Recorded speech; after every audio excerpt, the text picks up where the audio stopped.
અમદાવાદ।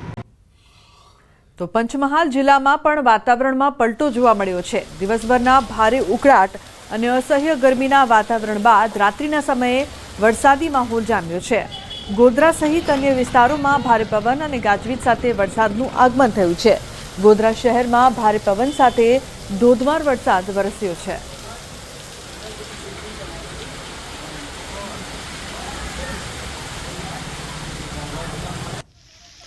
અરવલ્લી જિલ્લાના કેટલાક વિસ્તારમાં વરસાદ। માલપુર, ભિલોડા અને મોડાસા તાલુકાના વાતાવરણમાં આવ્યો પલટો।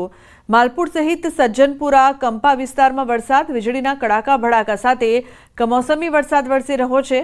મેઘરજ, મોડાસા, ભિલોડા પંથકમાં પણ વરસાદ। એક દિવસના વિરામ બાદ ફરી વરસાદ શરૂ। કમોસમી વરસાદથી ખેડૂતોમાં ચિંતા છે તો મગફળી, બાજરી, જુવાર સહિતના ઉનાળુ પાકને નુકસાનની ભીતિ। મહેસાણાના વાતાવરણમાં પલટો। ભારે પવન, વીજળીના કડાકા ભડાકા સાથે વરસાદ। ભારે ગરમી બાદ રાત્રિ દરમિયાન વરસાદ, ભારે પવન સાથે વરસાદ વરસ્યો છે। વરસાદ વરસતા લોકોને ગરમીથી રાહત મળી છે।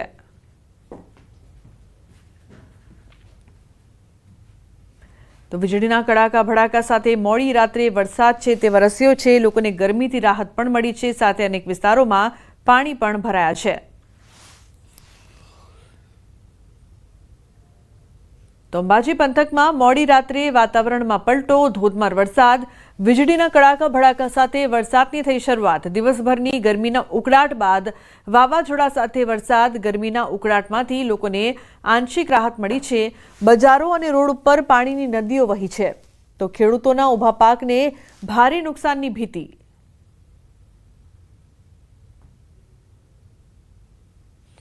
બનાસકાંઠાના કાંકરેજ પંથકમાં પણ મોડી રાત્રે વરસાદ।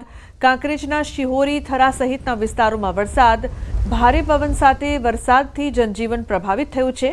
અનેક વિસ્તારોમાં વરસાદી ઝાપટા પડતા વાતાવરણમાં ઠંડક જોવા મળી રહી છે તો બાજરી, જુવાર સહિતના ખેતી પાકમાં નુકસાનની ભીતિ સેવાઈ રહી છે। વડોદરામાં વહેલી સવારથી વરસાદી માહોલ જામ્યો છે। વહેલી સવારે ગાજવીજ સાથે વરસ્યો છે ધોધમાર વરસાદ। શહેર અને ગ્રામ્ય વિસ્તારમાં વરસાદની ધમાકેદાર બેટિંગ થઈ છે। સમા, હરણી, રાવપુરા, અલકાપુરી, નિઝામપુર, ફતેગંજ, ગોત્રીવાસ, ભાયલીમાં વરસાદ તો વડોદરાના ગ્રામ્યના શિનોર, ડભોઈ, વાઘોડિયા, કરજણ, સાવલી અને પાદરામાં પણ વરસાદ વરસી રહ્યો છે।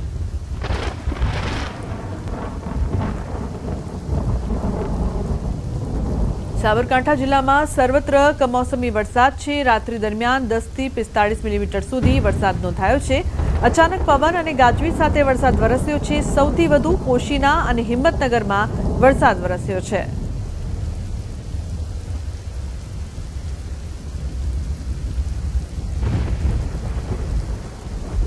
તો મહેસાણાના ઊંઝામાં રાત્રે વરસાદની રમઝટ।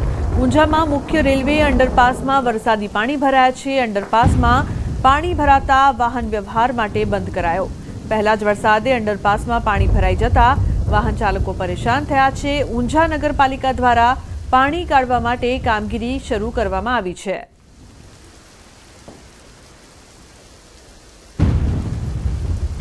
મુખ્ય રેલવે અંડરપાસમાં વરસાદી પાણી ભરાતા લોકોને મુશ્કેલીનો સામનો કરવો પડી રહ્યો છે। ઊંઝામાં રાત્રે વરસાદની રમઝટ।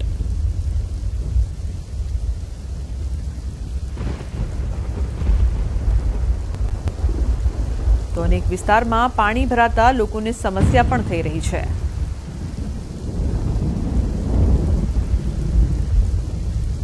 ગિરિમથક સાપુતારામાં ધોધમાર વરસાદ બાદ વાદળો જમીન પર ઉતરી આવતા મનમોહક નજારા જોવા મળ્યા। ગિરિમથક સાપુતારાના તળેટી વિસ્તારમાં લીલીછમ વનરાઈ પર ધુમ્મસની ચાદર પથરાતા ડુંગર પર બરફ છવાયો હોય તેવા દ્રશ્યો પ્રવાસીઓમાં આકર્ષણનું કેન્દ્ર બન્યા છે। વરસાદના વિરામ બાદ ગિરિકંદરામાં ધુમ્મસને પગલે ગિરિમથક સાપુતારાના સૌંદર્યમાં 4 ચાંદ લાગી ગયા છે।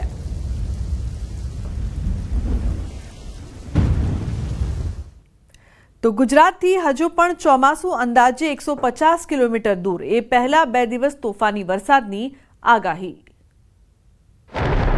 કેરળથી છલાંગ મારી મહારાષ્ટ્ર તો ચોમાસું પહોંચી ગયું છે, પણ મુંબઈથી પહોંચ્યા બાદ ચોમાસાની ગતિ મંદ પડી ગઈ છે. ચોમાસું આગળ વધતું અટકી ગયું હતું, પરંતુ હવે ચોમાસાના આગળ વધવાને લઈને મોટા સમાચાર આવ્યા છે. મધ્ય ભાગમાં ચોમાસું આગળ વધ્યું છે. છત્તીસગઢ, ઓડિશામાં ચોમાસું બેઠું છે અને ગુજરાતથી હજુ પણ ચોમાસું અંદાજે 150 કિલોમીટર દૂર છે. ચોમાસા પહેલા હવામાન વિભાગે 2 દિવસ ભારે વરસાદની આગાહી કરી છે. 29 અને 30 મેના રોજ સૌરાષ્ટ્ર અને દક્ષિણ ગુજરાતમાં તોફાની પવન સાથે વરસાદ પડી શકે. અપર એર સાયક્લોનિક સર્ક્યુલેશન સક્રિય હોવાથી વરસાદ પડી શકે. થંડરસ્ટોર્મ એક્ટિવિટી પણ થશે. આ સાથે 31 મે સુધી માછીમારોને દરિયો ન ખેડવા સૂચના આપી છે. अगले 2 दिन तो कब का स्कैटर्ड रेनफॉल रहेगा राज्यों में, वो तो गुजरात रीजन और सौराष्ट्र कच्छ रीजन में. 10 જૂન આસપાસ ગુજરાતમાં બેસશે ચોમાસું, અંબાલાલ પટેલની ઘાતક આગાહી. ગુજરાતમાં ચોમાસું બેસવાનું કાઉન્ટડાઉન. હવે વાતાવરણમાં થશે મોટી ઉથલપાથલ. અંબાલાલ પટેલની તોફાની આગાહી. ગુજરાતમાં હવે ચોમાસાની આતુરતાપૂર્વક રાહ જોવાઈ રહી છે. ગમે ત્યારે ચોમાસું દસ્તક દેશે, જેની વચ્ચે ફરી એકવાર વાતાવરણમાં મોટી ઉથલપાથલ થવાની શક્યતા છે. હવામાન નિષ્ણાંત અંબાલાલ પટેલે ગુજરાતમાં ચોમાસાની એન્ટ્રીને લઈને આગાહી કરી છે. અંબાલાલ પટેલના મતે આ વખતે ચોમાસું વહેલું બેસશે. 8 થી 10 જૂનમાં ગુજરાતના ભાગોમાં ચોમાસું બેસી જશે. સમુદ્રમાં પવનની ફેરબદલીના કારણે 8 થી 10 જૂન આસપાસ ગુજરાતના ઘણા ભાગોમાં ચોમાસાનો વિધિવત વરસાદ થવાની શક્યતા રહેશે. મૃગશીર્ષમાં અણધાર્યો વરસાદ થવાની શક્યતા છે. રોહિણી નક્ષત્ર ઉતરતા પણ વરસાદ થશે. એકંદરે ગુજરાતમાં સારો વરસાદ રહેશે. ઓગસ્ટ મહિનામાં ચોમાસાના વરસાદમાં વધઘટ થઈ શકે છે. 2 થી 8 ઓગસ્ટમાં કેટલાક ભાગોમાં વરસાદ થશે. પાછોતરો વરસાદ પણ સારો થશે. સપ્ટેમ્બર ઓક્ટોબરમાં સમુદ્રમાં હવાના હળવા દબાણ ઊભા થવાની શક્યતા રહેશે. ઋતુજન થવાની શક્યતા છે, એટલે ઊંચા મોજા ઉછળે અને સિસ્ટમો બને અને લગભગ 7-8 જૂનમાં મૃગશીર્ષ નક્ષત્રમાં રાજ્યના કેટલાક ભાગમાં અણધાર્યો વરસાદ થવાની શક્યતા રહેશે. પરંતુ આમાં વરસાદમાં પવનની ગતિ વધારે છે. એકદમ પવન ફૂંકાશે તારીખ 9-10 આસપાસ. તો અમદાવાદથી મહત્વપૂર્ણ સમાચાર સામે આવી રહ્યા છે. કાલુપુરથી મહત્વપૂર્ણ સમાચાર. ધનાસુથાર પોળની ઘટના સામે આવી છે. ઉલ્લેખનીય છે કે ગજ્જરના ખાંચા પાસે મોડી રાત્રે મકાન ધરાશાયી થવાની ઘટના સામે આવી છે. 2 માળનું મકાન ધરાશાયી થતાં એક મહિલા દટાઈ. ફાયર બ્રિગેડની ટીમે રેસ્ક્યુ કરી મહિલાને બહાર કાઢી છે અને હોસ્પિટલ મોકલી આપી છે. હોસ્પિટલમાં મહિલાને મૃત જાહેર કરવામાં આવી છે. મકાન જૂનું અને જર્જરિત બનતા પડ્યું હતું તેવી પણ માહિતી સામે આવી રહી છે. વિભુ જોડાયા છે ફોન લાઈન પર વધુ માહિતી આપવા માટે. વિભુ, શું વધુ માહિતી પ્રાપ્ત થઈ રહી છે આ સમગ્ર મામલે? લુબના અમદાવાદના કાલુપુરમાં આવેલું છે ધનસુરાની પોળ, અને આ પોળમાં આવેલા એક મકાન છે તે ધરાશાયી થઈ ગયું હતું. મકાન જર્જરિત હતું અને ગત રાતે એ મકાન ધરાશાયી થતાની સાથે એક મહિલા છે તે દટાઈ ગઈ હતી. તેમને ફાયરની ટીમ દ્વારા રેસ્ક્યુ કરવામાં આવ્યો હતો અને ત્યારબાદ હોસ્પિટલ મોકલવામાં આવ્યા હતા. જોકે મહિલાનું મૃત્યુ થયું હોય તેવી જાણકાર સૂત્રો પાસેથી માહિતી મળી રહી છે. ખાસ કરીને અત્યારે જે રીતે વરસાદ થતો હોય છે અને વરસાદમાં પણ અત્યારે જર્જરિત મકાનો હોય છે તેને પણ ઉતારી લેવા અથવા તો તેનું સમારકામ કરવા માટે હંમેશા માટે અમદાવાદ મ્યુનિસિપલ કોર્પોરેશન દ્વારા નોટિસ આપવામાં આવતી હોય છે. પરંતુ કંઈક સારી કહેવાય છે કે જ્યારે ચોમાસું આવતું હોય છે ત્યારે જર્જરિત મકાનો હોય, છાપરા હોય તો એને રિપેર કરી લેવા જોઈએ. કારણ કે વરસાદ થાય, ભારે વરસાદ હોય, ભારે પવન હોય તેવા સંજોગોમાં મકાન ધરાશાયી થઈ જતું હોય છે. બિલકુલ વિભુ, આભાર. સમાચારનો પ્રવાહ યથાવત રહેશે. હાલ રોકાઈશું એક બ્રેક માટે. આપ જોતા રહો ન્યૂઝ 18 ગુજરાતી.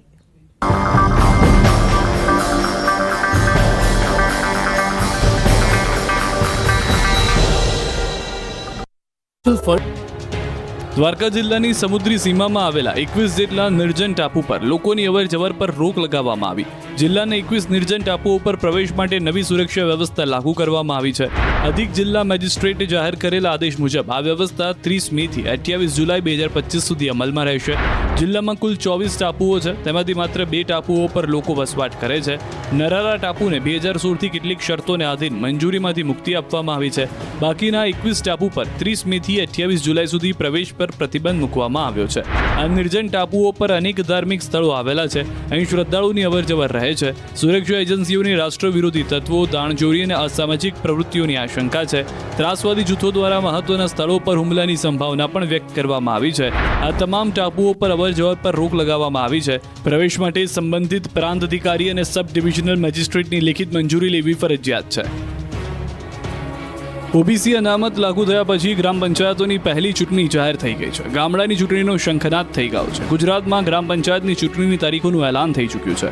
ગુજરાત રાજ્ય ચૂંટણી આયોગે રાજ્યમાં ગ્રામ પંચાયતો માટે સામાન્ય, વિભાજન અને પેટા ચૂંટણીની જાહેરાત કરી છે.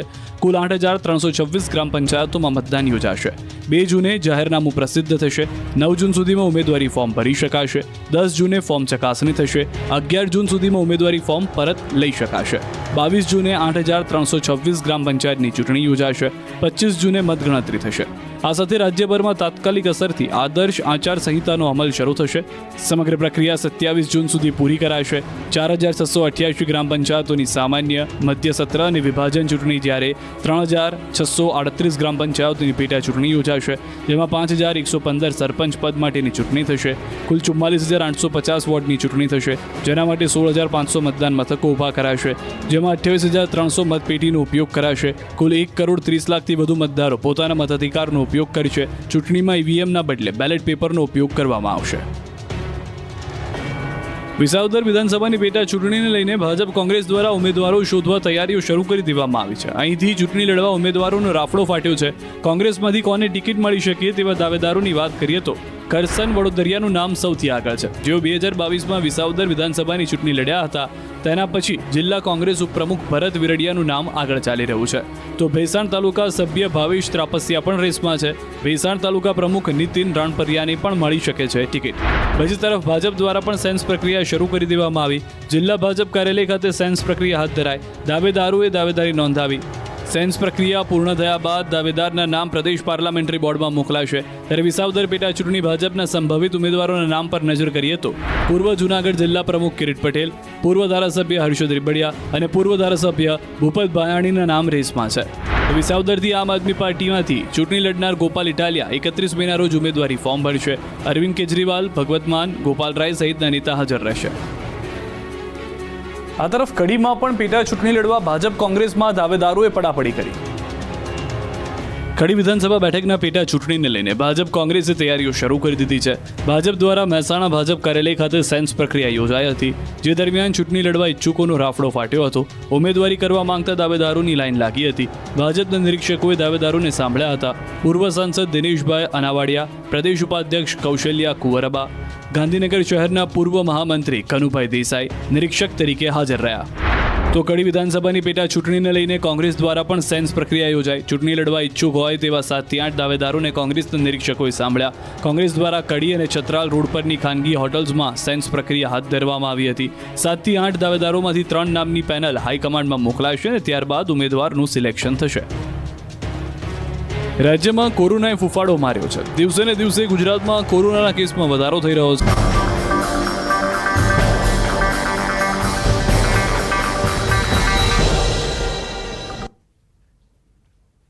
Welcome back. સમાચારમાં આગળ વાત કરીએ તો અમદાવાદ શહેરના બાપુનગર વિસ્તારમાં મેગા ડિમોલિશન, ગરીબનગર 4 રસ્તા પાસે કરવામાં આવી રહ્યું છે ડિમોલિશન. 450 જેટલા મકાનો તોડી પાડવામાં આવશે. 500 પોલીસ કર્મી અધિકારીઓ તૈનાત કરાયા છે.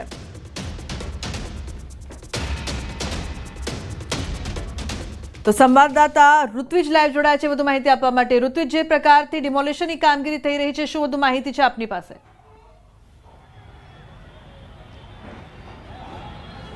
લુબના ચંડોળા તળાવ બાદ આજે ફરી એક વખત પૂર્વ વિસ્તારની અંદર મેગા ડિમોલેશન શરૂ કરવામાં આવ્યું છે. બાપુનગર H ડિવિઝન એસીપીની ઓફિસ છે, તેની આજુબાજુનો જે વિસ્તાર છે કે જે ગરીબનગર તરીકે ઓળખાય છે, અને આ જે વિસ્તારની અંદર લગભગ 450 જેટલા મકાનો હતા. જે મકાનો તોડી પાડવાની કામગીરી છે તે અમદાવાદ મ્યુનિસિપલ કોર્પોરેશન દ્વારા કરવામાં આવી છે. આપ જોઈ શકો છો દ્રશ્યની અંદર અહીં લગભગ 450 જેટલા મકાનો હતા. આ તમામ મકાનો છે તે ગેરકાયદેસર હોવાનું જાણવા મળ્યું હતું અને કાયદાકીય પ્રક્રિયા પૂર્ણ કર્યા બાદ આ જે મકાનો છે તે તોડી પાડવામાં આવ્યા છે. મહત્વની બાબત તો એ છે કે કોઈપણ પ્રકારનો અનિચ્છનીય બનાવ ન બને તેની તકેદારીના ભાગરૂપે અહીં મોટી સંખ્યામાં પોલીસ કાફલો પણ તૈનાત કરવામાં આવ્યો છે. 450 જેટલા પોલીસ કર્મચારીઓ, અધિકારીઓ ઉપરાંત SRPના જવાનો છે તે પણ અહીં તૈનાત કરવામાં આવ્યા છે, જેથી કરીને કોઈપણ પ્રકારનો અનિચ્છનીય બનાવ ન બને. આપ જોઈ શકો છો હાલ દ્રશ્યની અંદર અહીં જે કોર્પોરેશન દ્વારા કામગીરી કરવામાં આવી રહી છે, એટલે કહી શકાય કે આ એક મેગા ડિમોલેશન બાપુનગર વિસ્તારમાં કરવામાં આવ્યું છે. કારણ કે આ જે વિસ્તાર છે, આ વિસ્તારની અંદર અગાઉ પણ અસામાજિક તત્વોનો આતંક જોવા મળ્યો હતો અને જે સર્વર ઉર્ફે કડવો છે તેનો અહીં આતંક જોવા મળ્યો હતો અને ત્યારબાદ તેનું પણ જે ગેરકાયદેસર બાંધકામ હતું તે તોડી પાડવામાં આવ્યું હતું અને ત્યારબાદ આજે ફરી એક વખત અહીં જે 450 જેટલા મકાનો હતા તે તોડી પાડવામાં આવ્યા છે. જી બિલકુલ ઋત્વિજ, જે પ્રકારથી સમગ્ર કામગીરી હાલ કરવામાં આવી રહી છે, શું શાંતિપૂર્વક રીતે આ કામગીરી થઈ રહી છે?